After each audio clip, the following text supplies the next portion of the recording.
Hello friends welcome to my YouTube channel Assam English study. So मरমৰ ছাত্ৰ ছাত্ৰীসকল আজি মই আলোচনা কৰিম ইংলিছ গ্ৰামাৰ চেপ্টাৰ 12।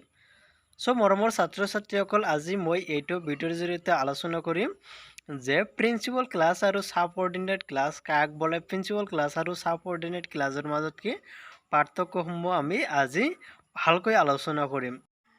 মৰমৰ ছাত্ৰ ছাত্ৰীসকল ইয়াৰ আগৰ ভিডিঅ'ত আমি আলোচনা কৰিছোঁ ফেচ আৰু ক্লাছৰ মাজত পাৰ্থক্যসমূহ, ফেচ আৰু ক্লাছৰ নীতি নিয়মসমূহ ইয়াৰ আগৰ ভিডিঅ'ত আমি আলোচনা কৰিছোঁ। চ' মৰমৰ ছাত্ৰ ছাত্ৰীসকল এইটো ভিডিঅ'ত এতিয়া আমি আলোচনা কৰিম প্ৰিন্সিপাল ক্লাছ আৰু সাবঅৰ্ডিনেট ক্লাছৰ মাজত পাৰ্থক্যসমূহ আলোচনা কৰিম, নীতি নিয়মসমূহ আমি ভালকৈ আলোচনা কৰিম। চ' মৰমৰ ছাত্ৰ ছাত্ৰীসকল এতিয়া আমি লেট নকৰি ক্লাছৰ ওপৰত আলোচনা কৰিবলৈ আৰম্ভ কৰোঁ। সো মৰমৰ ছাত্ৰ ছাত্ৰীসকল আজি মই আলোচনা কৰিম যে প্ৰিন্সিপাল ক্লাছ আৰু সাবঅৰ্ডিনেট ক্লাছ কাক বলে, প্ৰিন্সিপাল ক্লাছ আৰু সাবঅৰ্ডিনেট ক্লাছৰ মাজত পাৰ্থক্য কি এইটো আমি কি ভালকৈ বুজাই দিম। সো মৰমৰ ছাত্ৰ ছাত্ৰীসকল তোমালোকে ইয়াৰ আগৰ ভিডিঅ'টো ভালকৈ চাই ল'বা, তেতিয়াহে তোমালোকে আজিৰ এই ভিডিঅ'টো বুজিবলৈ সুবিধা হ'ব। সো তোমালোকে এতিয়া লক্ষ্য কৰা যে আমি ইয়াতে কি এটা সেন্টেন্স লৈছোঁ। এই সেন্টেন্সটোত কি আছে যে Anil is a man who has great wealth. চাওক এই সেন্টেন্সটোত কি কৈছে যে Anil is a man who has great wealth, যে অনিল এজন মানুহ যিজনৰ কি বহুত সম্পত্তি আছে। চ' এই বাক্যটো কি এটা সেন্টেন্স। এই সেন্টেন্সটো চাওক, এই সেন্টেন্সটোত কি দুটা ক্লাছ আছে। এটা কি হ'ল অনিল ইজ এ মেন আৰু আনটো হ'ল কি হু হেজ গ্ৰেট ৱেল্থ। ইয়াতে কি দুটা ক্লাছ আছে। চ' এই দুটা ক্লাছ কিন্তু দুটা ক্লাছ আছে কিয়নো দুটা শব্দ সমষ্টিত কি যে সাবজেক্ট আছে, ফিনিট ভার্ব আছে। এইটো ক্লাছতো কি সাবজেক্ট আছে, ফিনিট ভার্ব আছে। ইয়াৰ সাবজেক্ট আছে অনিল আৰু ফিনিট ভাৰ্ব হ'ল ইজ, ইয়াৰ সাবজেক্ট হ'ল হু আৰু ফিনিট ভাৰ্ব হ'ল হেজ। চ' সেইকাৰণে কি এই দুয়োটাই কিন্তু একোটা ক্লাছ। চ' এই ক্লাছ দুয়োটালৈ তোমালোকে ভালকৈ লক্ষ্য কৰা যে যেহেতু এই দুয়োটা একোটা ক্লাছ, কিন্তু এই সেন্টেন্সটোৰ ভিতৰত 2 নম্বৰ ক্লাছটো হ'ল কি who has a great wealth. এই ক্লাছটোৱে কিন্তু নিজৰ অৰ্থ নিজে প্ৰকাশ কৰিবলৈ হ'লে কি অনিল ইজ এ মেন এই ক্লাছটোৰ কি সহায় ল'ব লাগে।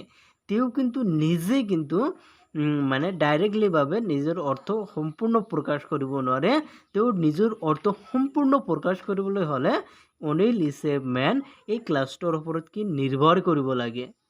কিয়নো আমি যদি এই সেন্টেন্সটোৰ অনিল ইজ এ মেন এই ক্লাছটো যদি উঠাই দিওঁ, অকল যদি who has a great wealth এই ক্লাছটো যদি বহাই দিয়ে, তেনেহ'লে কি সি কিন্তু সম্পূৰ্ণ অৰ্থ প্ৰকাশ কৰিব নোৱাৰিব।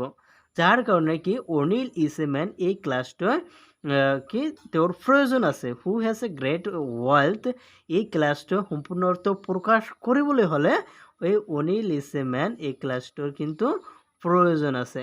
ইয়াৰ ওপৰত কি তেওঁ ডিপেণ্ডেণ্ট। চ' সেইকাৰণে কি যিহেতু তেওঁৰ who has a great wealth এই ক্লাছটোৱে নিজৰ সম্পূৰ্ণ অৰ্থ প্ৰকাশ কৰিবলৈ হ'লে আনৰ ওপৰত ডিপেণ্ডেণ্ট কৰিব লাগে, যে অনিল ইজ এ মেন এই ক্লাছটোৰ ওপৰত ডিপেণ্ডেণ্ট হ'ব লাগে। সেইকাৰণে তেওঁ কি কোৱা হয় সাবঅৰ্ডিনেট ক্লাছ বা ডিপেণ্ডেণ্ট ক্লাছ বুলি কোৱা হয়। তেওঁক who has a great wealth এইটো কি এটা সাবঅৰ্ডিনেট বা ডিপেণ্ডেণ্ট ক্লাছ, কিয়নো এই ক্লাছটোৱে নিজৰ সম্পূৰ্ণ অৰ্থ প্ৰকাশ কৰিবলৈ অনিল ইজ এ মেন এই ক্লাছটোৰ কি সহায় ল'ব লাগে, ইয়াৰ ওপৰত ডিপেণ্ডেণ্ট কৰিব লাগে। চ' সেইকাৰণে কি অনিল ইজ এ মেন এইটো হ'ল কি এটা প্ৰিন্সিপাল ক্লাছ, কিয়নো তেওঁ কাৰো ওপৰত ডিপেণ্ডেণ্ট নহয়। আমি যদি who has a great wealth এই ক্লাছটো উঠাই দিওঁ, অকল যদি অনিল ইজ এ মেন এই ক্লাছটো বহাই দিওঁ, তথাপি এটা কি সেন্টেন্স হৈ যাব। তেওঁ কি ইয়াৰ ওপৰত ডিপেণ্ডেণ্ট নহয়। অনিল ইজ এ মেন নিজে কি সম্পূৰ্ণ অৰ্থ প্ৰকাশ কৰিছে, তেওঁ আনৰ ওপৰত ডিপেণ্ডেণ্ট নহয়। সেইকাৰণে কি অনিল ইজ এ মেন হ'ল এটা প্ৰিন্সিপাল ক্লাছ। এইটো কি বুলি কোৱা হয় প্ৰিন্সিপাল। চ' অনিল ইজ এ মেন এইটো হ'ল কি প্ৰিন্সিপাল ক্লাছ। তেওঁ কাৰো ওপৰত কি ডিপেণ্ডেণ্ট কৰা নাই। যে যিটো ক্লাছে নিজৰ অৰ্থ নিজে প্ৰকাশ কৰিব পাৰে তেওঁক আনৰ ওপৰত ডিপেণ্ডেণ্ট কৰিব নালাগে তেওঁক প্ৰিন্সিপাল ক্লাছ বুলি কোৱা হয়। আৰু ইয়াতে কি আছে যে who has a great wealth, এইটো হ'ল কি ছাবঅৰ্ডিনেট ক্লাছ, যে যিয়ে নিজেৰ সম্পূৰ্ণ অৰ্থ প্ৰকাশ কৰিবলৈ আনৰ ওপৰত ডিপেণ্ডেণ্ট কৰিব লাগে তাকে ছাবঅৰ্ডিনেট ক্লাছ বুলি কোৱা হয় বা ডিপেণ্ডেণ্ট ক্লাছ বুলি কোৱা হয়। চ' সেইকাৰণে কি who has a great wealth এইটো হ'ল কি ছাবঅৰ্ডিনেট ক্লাছ বা ডিপেণ্ডেণ্ট ক্লাছ, ইয়াক কি ছাবঅৰ্ডিনেট বা ডিপেণ্ডেণ্ট ক্লাছ বুলি কোৱা হয়। চ' তোমালোকে এতিয়া কি গম পালা যে প্ৰিন্সিপাল ক্লাছ কাক বোলে আৰু ছাবঅৰ্ডিনেট ক্লাছ কাক বোলে। ছাবঅৰ্ডিনেট ক্লাছ হ'ল যিয়ে নিজৰ সম্পূৰ্ণ অৰ্থ প্ৰকাশ কৰিবলৈ হ'লে আনৰ ওপৰত ডিপেণ্ডেণ্ট কৰিব লাগে তেওঁক হ'ল সেইটো হ'ল কি ছাবঅৰ্ডিনেট ক্লাছ। আৰু যিটো ক্লাছ নিজৰ অৰ্থ নিজে প্ৰকাশ কৰিব পাৰে আনৰ ওপৰত ডিপেণ্ডেণ্ট কৰিব নালাগে তাকে প্ৰিন্সিপাল ক্লাছ বুলি কোৱা হয়। চ' আজিৰ ভিডিঅ'ত ইমানেই আলোচনা কৰিলোঁ।